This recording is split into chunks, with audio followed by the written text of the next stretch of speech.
Hi everyone and welcome to the tutorial for Rachel's Lullaby. In part 1 we will be taking a look at the intro and the verse. Now as always, let me start by rolling the Patreon credit roll, and this week I can welcome Frederick and then both Josh and Angie, who are the first patrons to make an annual contribution instead of a monthly one, so thank you very much for that. If you want early access to other tutorials or notation or tablature files, then please head over to Patreon as well. If you want to support the channel without monthly fees, there is a PayPal donate link down below in the description. Rachel's Lullaby turned out to be quite a deceptive piece of music. Sure, it almost sounds cute. It sounds like a song with which you could put your little kids to sleep. Now, we both know that this is a lie on both counts because one, little kids don't sleep. It is currently 2:30 in the morning, since that is the only time around the house when it is quiet enough to do these intro recordings, and that will also again explain my somewhat fatigued expression throughout the tutorial.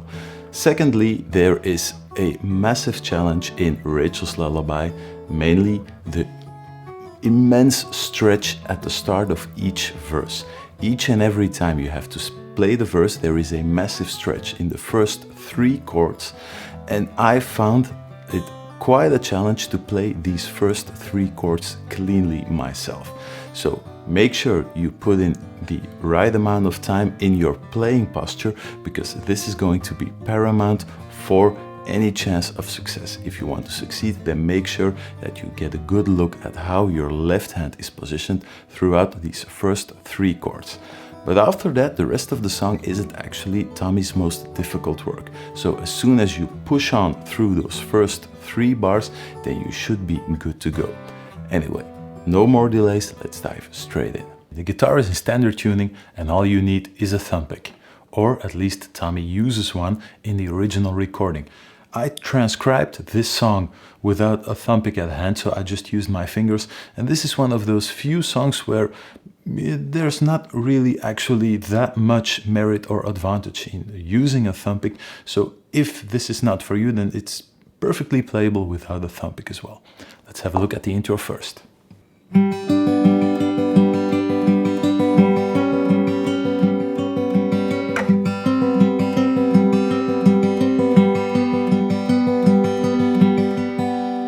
Easy enough, so not one of Tommy's hardest intros. I used Tommy's fingering right now. The picking pattern is the same thing all the way through. You use the thumb on the A string, then the index finger on the G string, thumb on the D string, middle finger on the B string. Using the first chord, 10th fret with the index finger on the A string, then 12th fret with the ring finger on the D string, and then you need 2 open strings, the G string and the B string. So thumb, index, thumb, middle finger. The thumb and the index finger are the same note, exactly the same pitch. Thumb, index, thumb, middle, thumb, index, thumb, middle. This picking pattern continues throughout the whole intro, doesn't change a single time, and Tommy goes through these chords. So index finger, ring finger, we already saw that, 10th fret and 12th fret, then to the middle finger on the D string on the 11th fret. The 10th fret will remain the same throughout the whole intro, but now we're swapping to the middle finger and the ring finger. Tommy uses the ring finger and the pinky, probably because this just gives him a little bit more room, both on the 10th fret, and then moving to the middle finger on the 9th fret on the D string. So the 10th fret on the A string remains the same throughout the whole intro, and this one drops down chromatically from the 12th fret with the ring finger to the 11th fret with the middle finger, to the 10th fret with the pinky, and then to the 9th fret with the middle finger. Let me play that back to back using the picking pattern I just described.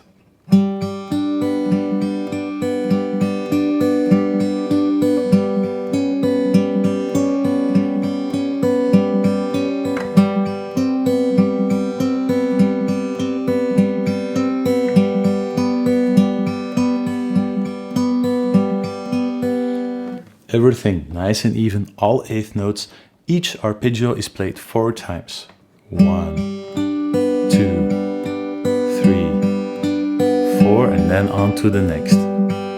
Now, as I told you, these are the fingerings Tommy uses. You could make it a little bit easier if that switch to the ring finger and the pinky bothers you, or to the middle finger and the ring finger bothers you, then you can leave the middle finger on the 10th fret throughout the whole intro and just move down with the pinky to the ring finger, going down with the ring finger to the 10th fret, and then with the index finger to the 9th fret, and that way you're not changing anything, but you have a fingering in which the middle finger can remain on the 10th fret on the A string all the way through.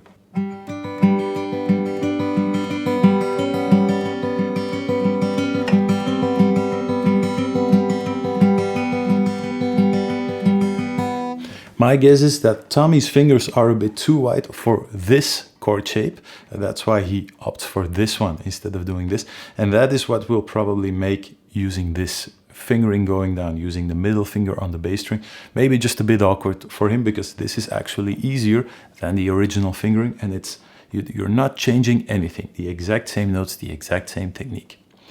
That was the intro. Let me play it one more time for you, really slowly, using the original fingerings, then we're diving straight into the verse.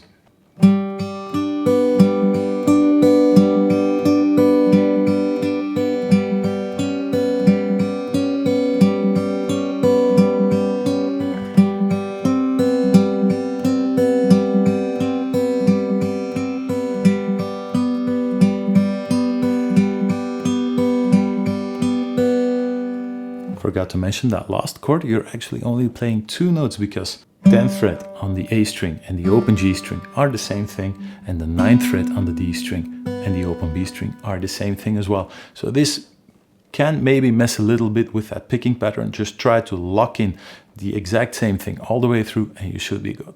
Also note, I'm playing really lightly. It's a lullaby, not a hardcore rock song. There is no muting on the bass string. You're just plucking everything really, really lightly.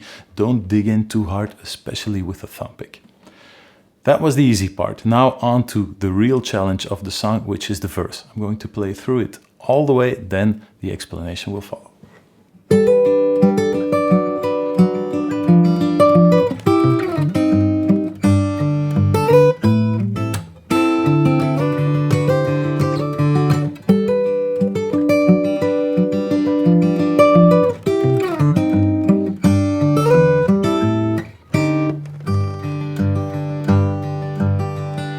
Was the full verse. Now the real challenge of the song lies in the first 3 bars of the verse, or at least the first 3 chords of the verse. Let's have a look at those. You're starting on a G chord, but you can't use a bar because we have to use an open G string, or we need access to an open G string right away. So you're starting with the same basic fingering as you did in the intro. 10th fret with the ring finger on the with the index finger on the A string. 12th fret with the ring finger on the D string, then an open G string, then the middle finger on the 10th fret of the B string. This will already feel weird for some people. And then you have to hammer on with the pinky to the 12th fret on the B string. That's not an easy chord to start with, especially because a lot of the times you will be coming down from the 3rd fret, moving up and having to start in that chord right away. After the intro, it's a bit easier because you're still situated somewhat around the 10th fret, but in most of the verses you'll actually be coming from down the neck. You have to grab this chord instantly, which is not easy. Let's have a look first at how the picking pattern goes. Straight away with a hammer on. So you play the bass note on the A string and the 10th fret on the B string together, hammering on with the pinky to the 12th fret on the B string. Followed straight away by a bass note on the D string. So you initiate the hammer on the beat together. Those 2 notes, then hammering on with the pinky. Back to the G bass note on the A string, and then the exact same thing, hammering on from the 10th fret on the B string to the 12th fret, but this time you're starting the hammer on in between the bass notes, and you have to land on the bass note on the D string.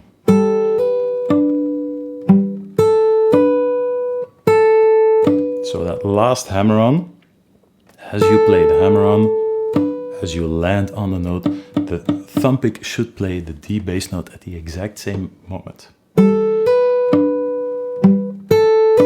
So the first time you start on the bass note, and the second time you land on the bass note.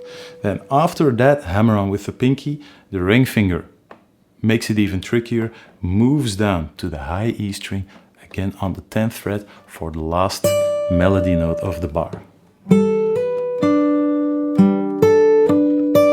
And as you play that high D note on the 10th fret on the high E string, your index finger drops 1 fret to an F sharp on the 9th fret of the A string. This is where the really tricky part starts, because from now on we will be dropping down that bass note in a minute even further down, while you have to keep down this chord shape, while you from now on will have to access that open G string in between the ring finger and the pinky.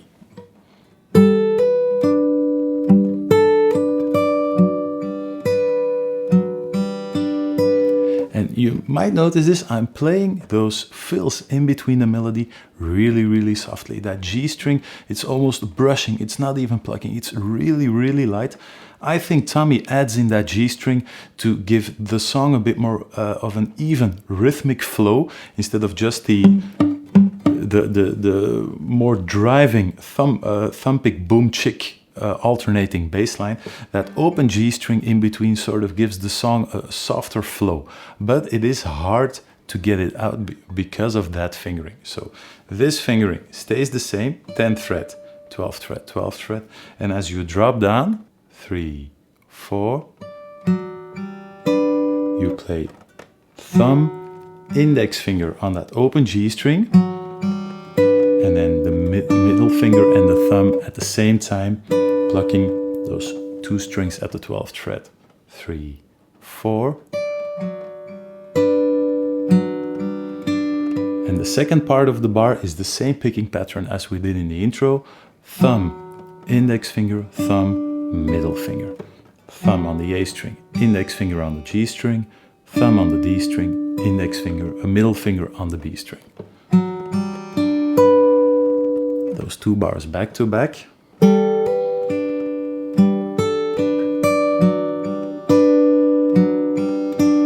And again, really, really softly.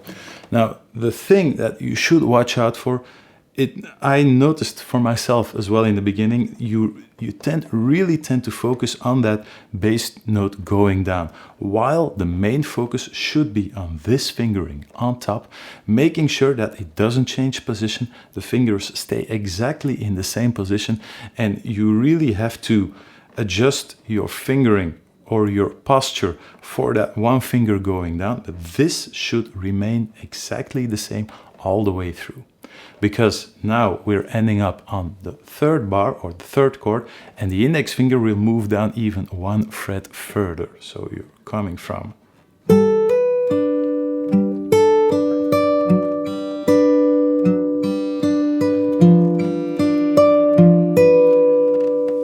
we're not changing anything else up here, no hammer-ons, no pull-offs, luckily, but the bass note will drop down 1 fret further to the 8th fret.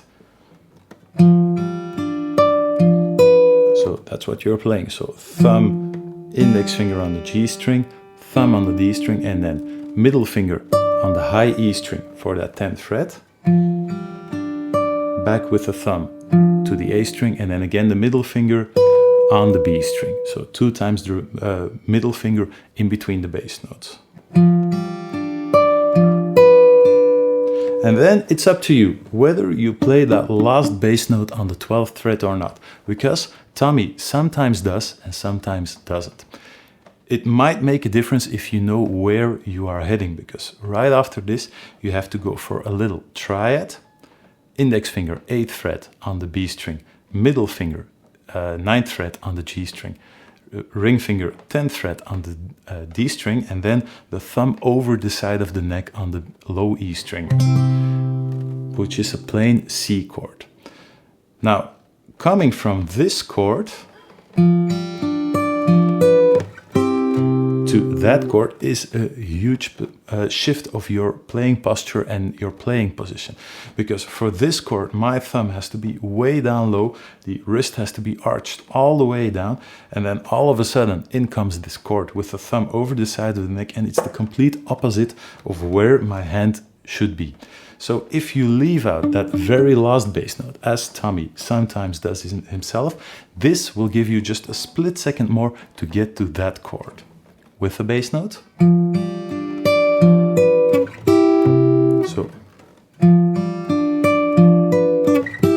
So that was with that last D bass note included, now without. And it just gives you a little bit more time, and in the flow of the song it just passes by. Tommy does this as well in several of his live versions. This is the main challenge of this song, is those first 3 bars, because not only are the chord shapes difficult, it is also a challenge to end up on that first chord every time you have to repeat the verse. One thing I would watch out for, what made a huge difference for me, is always make sure that both the index finger and the ring finger are firmly placed on the frets before trying to initiate that hammer on. Some people would or I wouldn't even fault them for trying to play it like this and then adding in the ring finger. It never works with that open G string, and I often found that if I wanted to hammer down that pinky, the ring finger would follow, and the pinky would really lack accuracy in landing straight on that 12th fret on the B string. So make sure you got these 3 fingers down firmly before initiating the hammer on. Each time you have to repeat the verse. Let me play those 3 bars back to back, and then we're taking a look at the rest of the verse. The next bar is a bit of a challenge because of a combination of different techniques, and then everything that follows is easier than these 3 first chords. Here we go.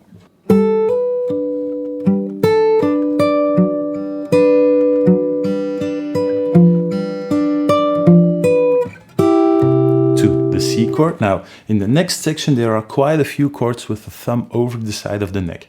First, I'll explain them all with the fingering Tommy uses, then I'm going to come back and I'm going to show you a few alternatives, because it is possible to play this section without the thumb over the side of the neck at all. You're starting with thumb over the side of the neck, as I said, and these 3 fingers. Now, this one is a safety, because Tommy actually doesn't play this note or this string. So you can leave the ring finger out if you want to. It's going to make the next step a bit easier. So you play those 2 notes in front of the beat, 3, 4, and then straight after you play that bass note, 3, 4, those 2 notes will slide down. During that slide, you will play an open D string.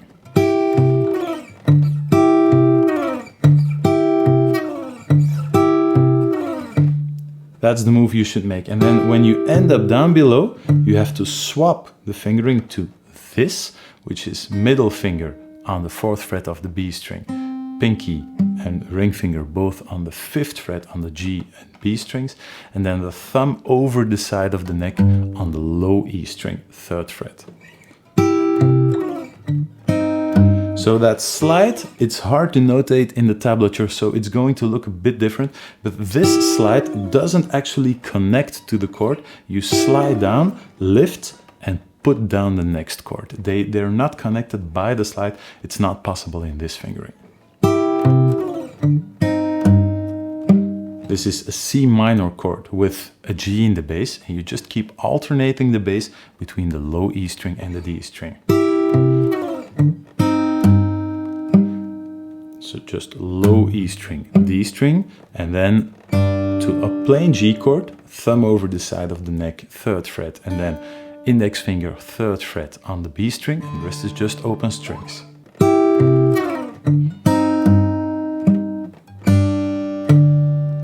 And you're just alternating this bar, a full bar between the G and the low G note on the E string and the open D string.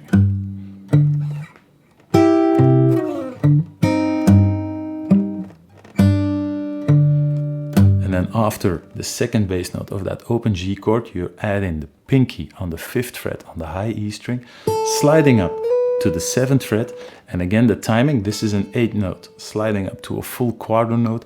As you arrive on the 7th fret, you should play the open D bass string at the same time. So as you...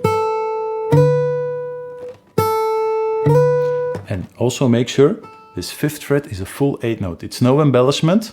It's not 1, 2, 3, 4. It's not a short slide, but it's a full 8th note. 1, 2, 3, 4. Make sure that this note is long enough.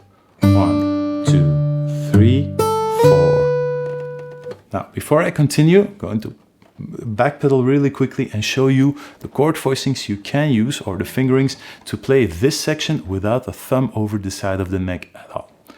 Instead of starting with thumb, index finger, middle finger, you should start with the index finger down below on the low E string, and then replacing the fingering up top with the middle finger and the ring finger.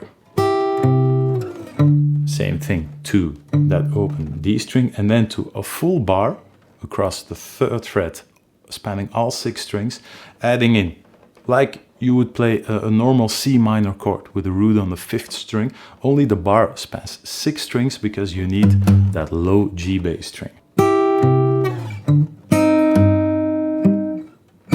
To just a plain open G chord using the index finger and the middle finger. Same thing, just as you play that open D string, you slide up to the 7th fret. So with the thumb.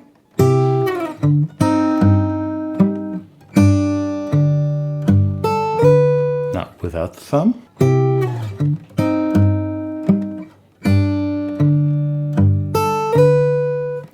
Exact same thing, exact same notes, exact same techniques. We're not changing anything, only avoiding the thumb over the side of the neck for those of you with smaller hands who really struggle to do that.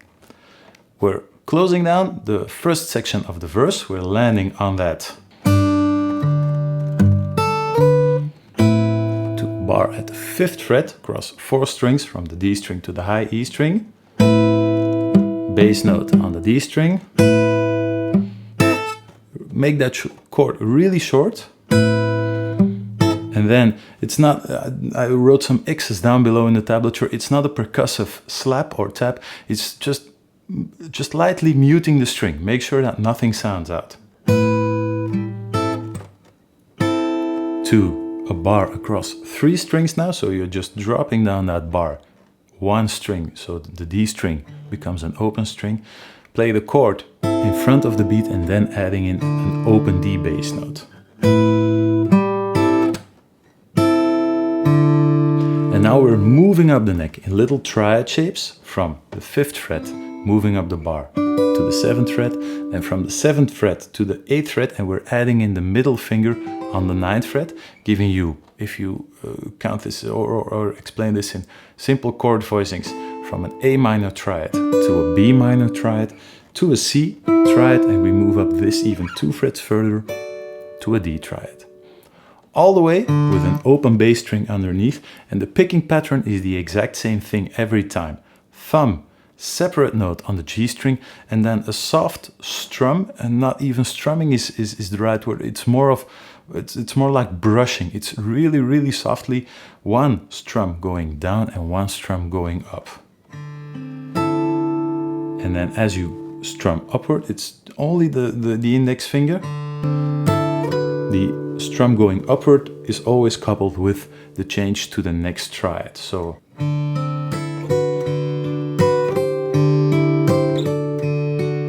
that's all that happens. So it's the same thing every time.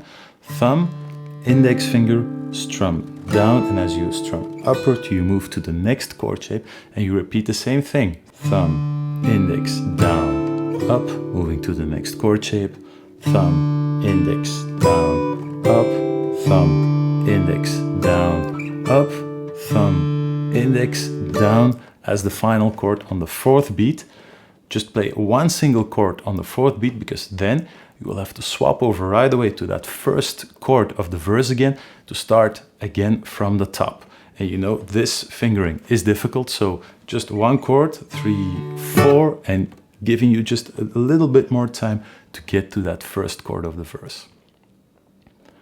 That's a lot to unpack right after each other. I'm going to play what we have up until this point really slowly so you can have a good look. And then the good news is most of the song, at least the verses, are all repetition. There is no added difficulty as you repeat each and every verse. There is one little fill Tommy sometimes plays. I'll explain that in the second verse. Here we go. First, what we have up until this point.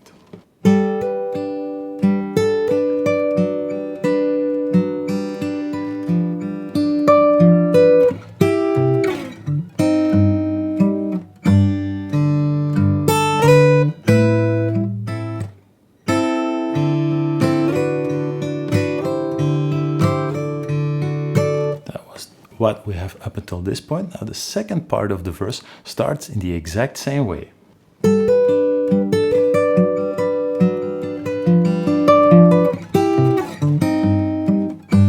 Up until this point everything is the exact same thing. Now things will change.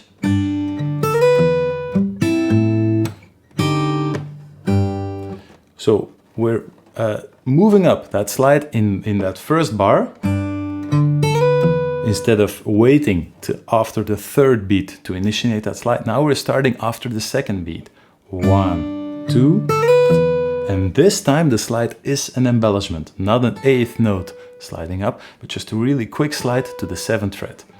1, 2, 3, 4, going to an open E string in the bass and an open D string in the bass.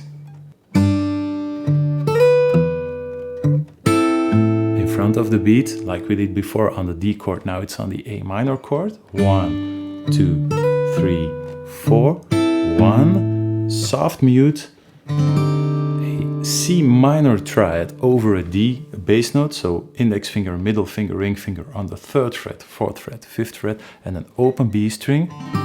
Another soft mute ending up on an open G chord. Tommy plays this thumb over the side of the neck as he did before.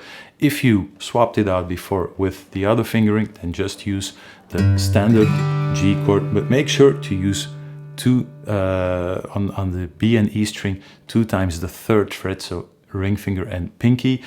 Tommy plays it with a bar. If he uses the thumb, just the index finger flat across the 3rd fret.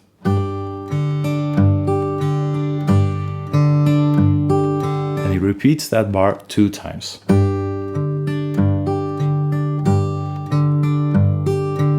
Again, the same picking pattern more or less as we did in the intro, only plucking those top strings on the first bass note. So index finger, middle finger, and again the same thing. And then the main challenge is now you're ending up on the 3rd fret, and for the next part, we're repeating the verse one more time. You quickly have to shift up to that 10th fret and make sure you get that first chord down completely before initiating that hammer onto the first melody note.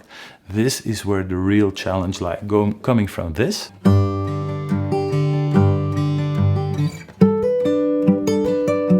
And as you can see, the first thing I'm aiming for is these 3 fingers before addressing anything else. Make sure you practice this really slowly to get that position shift down, because this is maybe the hardest part of the whole song. That was the complete first verse. Now let me play it back to back, all the way from the beginning to where we are now, and then you'll see that the second verse is basically the exact same thing. Here we go.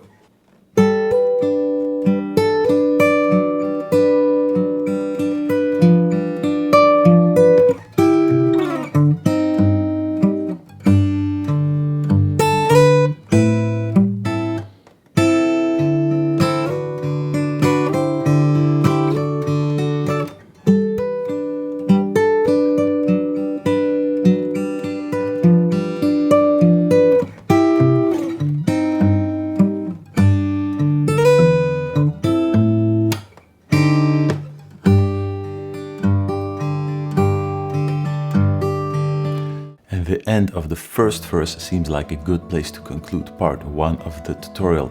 Next week I'll be releasing part 2, in which we will be covering the chorus, the bridge, as well as the ending. See you there.